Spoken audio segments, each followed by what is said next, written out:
Hey, what's going on, y'all? Today we're gonna be talking about Adidas shoes for cross training, lifting, and weightlifting. So I have 6 of my favorite models up here that I like to rotate through depending on what I'm doing. But now let's talk about some pros and cons that come along with each model. The first model I wanna cover is the Adidas Dropset Trainer 2. So this has been my favorite Adidas training shoe probably ever. And so with this model, it's gonna be best served for heavy lifting, cross training, and then some CrossFit workouts. It's a good athletic focused shoe with a heavy bias towards lifting. When it comes to sizing and fit, this model typically fits true to size. It has a slightly wider toe box, but it does have a bit of arch here, so if you do have a flatter foot, you might want to consider that. Now, 3 pros that come along with the Dropset Trainer 2 is number 1, this model has a sick level of stability. So this model has a dual density foam midsole. So up here in the forefoot, it's a little bit more pliable and flexible versus back here in the heel, it's a bit more dense. However, with this forefoot, even though it's a bit more flexible and pliable, it has a lower stack height. So you get a good level of stability from it, regardless of its slightly more compressive feel compared to the midfoot and heel back here. The second thing to like about this shoe is its lightweight construction and its breathability. You have ventilation here through the midfoot, and this upper material breathes pretty well, so it keeps your foot relatively cool in most training sessions. You can wear these for athletic workouts, outdoors, or even in CrossFit classes, and they should keep your feet pretty dang cool. The third thing to like about these shoes is the anatomical toe box and how you have a bit more of a supportive base here with this midsole and outsole construction. This model grips well, and with its toe box, you have a nice level of grip traction and just ability to really splay and anchor the feet when you're training. Now, a couple of cons that come along with the Dropset Trainer 2. Number 1, it's not gonna be your best cross training shoe for hybrid workouts and more running focused workouts. This heel back here can run a little bit dense, and if you're a heel striker, if you're running more than 800 meters, this model can get pretty uncomfortable. And then number 2, if you do like to train outdoors a lot, or if you plan to use a shoe a lot outdoors, something I've noticed is my outsole up here is starting to kind of lip off. And this doesn't necessarily surprise me because with this outsole, it is very thin. And so with friction and whatnot, it can start to come undone. Granted, it's not really hindering performance yet, and I'm gonna ride these puppies until they die, but it is something to keep in mind if you're training outdoors a lot. Now, would I buy this shoe again? Absolutely, and you can typically find them on sale too through Amazon looking at different colorways. The next model I'm going to cover is the Adidas Rapidmove. So this model will be best served for anybody who wants a more budget-friendly training shoe for more HIIT and versatile focused workouts. This is a very good class-focused shoe. When it comes to sizing and fit, this model should fit true to size for medium to wider foot anatomies if you have a narrower foot, or if you just like having a slightly snugger feel with your shoes regarding length, go down a half size in this model. Now, 3 pros that come along with this shoe. The EVA foam midsole gives you a nice level of bounce in this model. For being a bit more budget friendly, I like the midsole in this shoe and how much bounce you get for jump rope, plyometrics, and different types of sled workouts. This model has done a really good job thus far. The second thing to like about this shoe is the torsion system here in the outsole and the rubber tread. So this model grips, I think, pretty well despite having some breaks here in the forefoot and heel. And with this torsion system in the midfoot, you basically have this TPU plate that runs from the lateral and medial side of the forefoot up here back to the base of the heel and then through the midfoot. It gives you a bit more stability. So if you are somebody that likes a little bit more arch support and stability when you're training, I think you'll appreciate the torsion system in this shoe. The third thing to like about this model is if you like having a slightly wider base with your shoes when doing multi-directional work, and if you like having a little bit more arch support, this model I think will fit really well for your anatomical asks and your needs. Now, 2 cons that come along with this shoe. Number 1, if you have flat feet, you're probably gonna wanna steer clear of the shoe. I noticed the arch in this model. I have a normal arch and I picked up on it pretty dang quick. It does kind of fade after a week or 2 of wear, but I do think if you have a flatter foot, you're gonna notice it way more than me and find it probably uncomfortable. The second con that comes along with this shoe is it's not the most breathable. So if you do want max breathability, you might wanna look into other options. This model's mesh upper, it does an okay job with breathability, but it's not gonna be as breathable and ventilated as knit materials and other models. Now, would I buy this shoe again? Yeah, if I could find them on sale for $70 to $80-ish, I would buy these again. Would I pay full price for them? Not necessarily. However, that's only because I think there are stronger options out there that deliver a slightly more dialed construction for versatile training for my personal needs.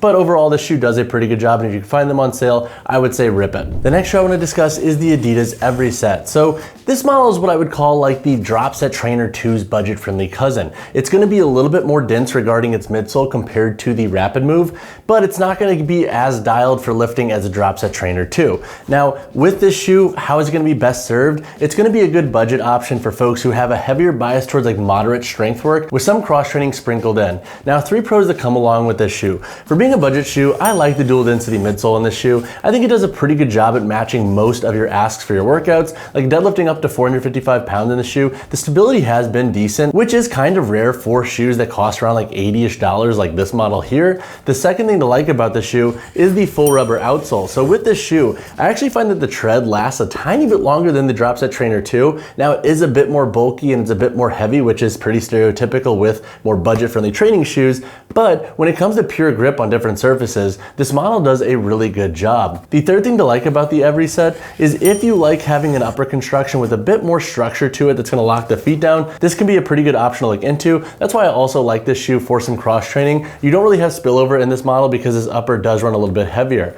Now, 2 cons that come along with the Everyset. Number 1, I think if you do need a shoe for lifting from Adidas, I would say probably just go with the Dropset Trainer 2 if you could find them on sale. Colorways are often marked down, so unless you find this shoe for a very sick deal, honestly, I just have a tough time justifying buying this shoe over the Dropset Trainer 2 if those prices are equal, because this model will be stable and versatile, sure, but the Dropset Trainer 2 I think is just a superior model. The second con that I have with the shoe is if you have a flatter foot, you might not like the level of arch that you get in this model. It's pretty stereotypical in my opinion to have some arch in Adidas shoes, and so flat feet typically don't always align with their construction, and similarly this model does have a bit of arch here on the medial side, so if you don't love any form of material pressing into your midfoot, that would definitely be something to consider with this shoe. When it comes to sizing and fit, I think most folks should be safe going true to size in this model. It does run a little bit wider, so if you have a medium to slightly wide foot, I also think this shoe will fit well for your foot needs. Maui is back asking me to tell you to subscribe to the channel. It helps put kibble in his bowl, but all that said, let's get back to the video.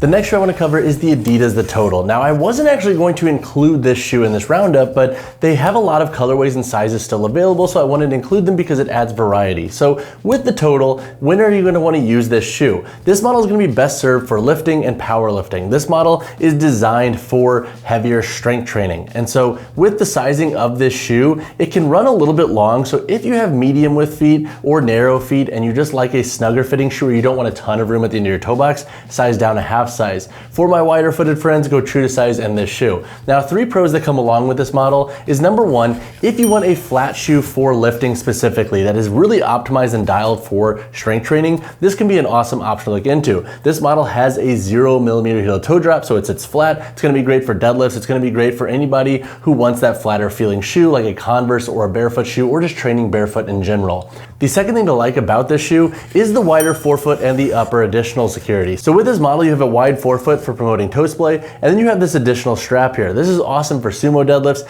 and giving you additional support when doing heavy machine work. So if you're loading up your leg presses and hack squats, for example, and you really want to lock your feet down with any form of moving at all in your shoe, especially because this shoe can run a little bit long, that strap honestly comes in clutch. The third thing to like about this shoe is the density of its midsole and the rubber outsole here. So this model has an awesome level of tread, and the density of this midsole is very stable and it sits pretty low to the ground. I would language this shoe as being kind of like that in-betweener of a true barefoot shoe and then a training shoe. It's more optimized than also like Vans Skate Highs, Vans models, and Converse. So if you want a flat shoe for lifting and you don't feel like going full on barefoot, that's where the Total is gonna fit the bill really well. Now, 2 cons to think about with the Total is number 1, this model is gonna lack in some versatility. This shoe is going to be primarily focused for lifting. So if you do want that shoe for lifting and some cross training, you'll want to look into the prior 3 models in this video because this shoe just isn't going to give you as much regarding its responsiveness for jumping and running. The second con that come along with the shoe is despite it being a wider shoe, again, you got some arch in this model. So my flat foot friends,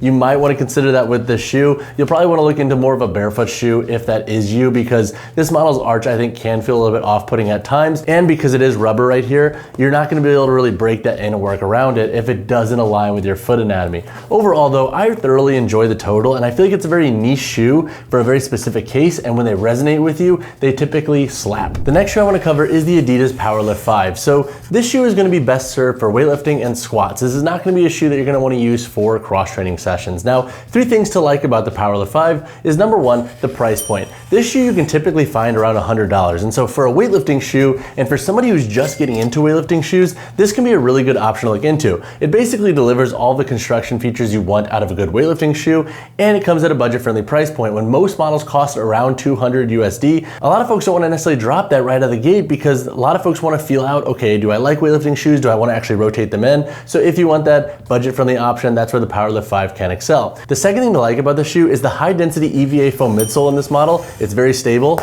so you're not gonna have compression at all. And then the lower heel elevation. So if you like squatting low bar, or if you just want less heel where you're transitioning into weightlifting shoes, this model has an offset of about 16 millimeters, which comes in around like 0.6 inches. So it's a good option for folks who want a lower heeled weightlifting shoe for their training. The third thing to like about this model is if you have a narrower foot, this model is gonna work really well for your needs. This shoe has a slightly narrower toe box, and so if you like having a snugger fitting weightlifting shoe, that's where this model is going to excel. Now, two cons that come along with this model. Number one, it is pretty dang stiff. So with this high density EVA foam midsole, it's not gonna give you the most pliable forefoot. And so if you need more flexibility, you'll wanna either look into the Adipower 3 or other models from different companies. And then the second con that I have with the shoe is while it's great for narrower feet, if you have wider feet, steer clear of this model. It's gonna be best for narrow to medium foot widths. And if you have a wider foot, steer clear because you're gonna feel pretty cramped in the shoe's toe box. And then when it comes to sizing and fit, narrow, medium, and maybe slightly wider feet, you should be safe going true to size in the shoe.